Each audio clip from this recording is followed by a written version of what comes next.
long-term sampling monitoring program since we started in about '86. We're out here sampling water at different frequencies, sometimes monthly, sometimes quarterly, but we're trying to get a good feel of what the long-term trends of the water is, what's happening to the water quality over time. Today, Volusia County samplers are going out on the South St. Johns River near Deep Creek and State Road 46, sampling water samples around the St. Johns River. Why? Because we're checking to make sure that the waters are healthy and safe for people to consume the fish out of, but also go swimming in and stuff.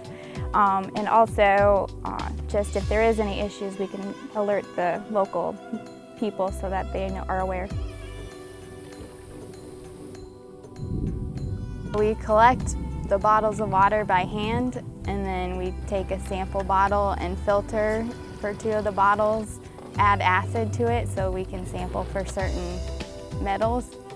Some of the negative things that can happen is in the summer when it gets hot, it can cause algae blooms, which causes low dissolved oxygen. But the dissolved oxygen gets too low, obviously the fish can no longer breathe, and that's when they suffocate.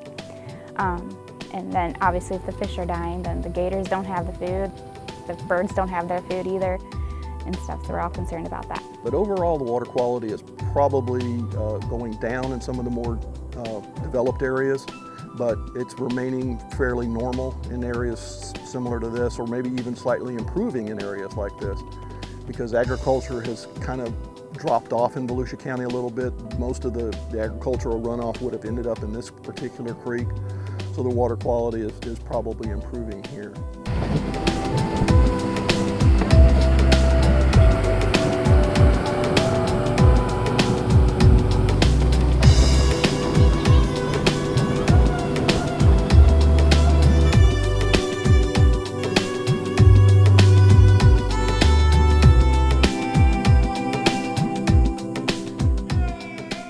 Today we've been sampling the south stretch of the St. Johns River from Lemon Bluff down through Lake Harney, which is along the southern part of our St. Johns River that borders the entire west coast of Volusia County.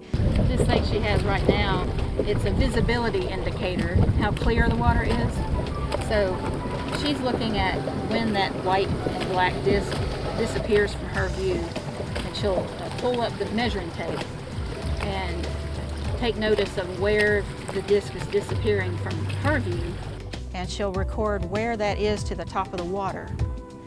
For instance, she might only be able to see 0.6 meters from the surface, and then she'll record that on the iPad. Not enough people know what we do and why. It's one of those behind-the-scene kind of jobs, and if people really knew why we did this, and rather than just complaining about the water looking so bad or being concerned about whether the fish are edible or not, if they really understood why things get bad and took more care of what they do, we might not have to be out here quite as much. The most challenging part is probably the heat in the summer. The most rewarding part is being able to get out on the boat sampling the water and hopefully helping the water quality in the future. You know you're actually hopefully getting somewhere, so like when the lawmakers do come and look at the stuff that if they're looking to make changes into the water quality and wanting to improve it, the stuff that we are gathering goes towards making those decisions or recommendations. You hope you're doing a good thing, you're doing some difference. I know when I retire, the data that we collected over the last 33 years will be used by the future people that replace me and the rest of the staff.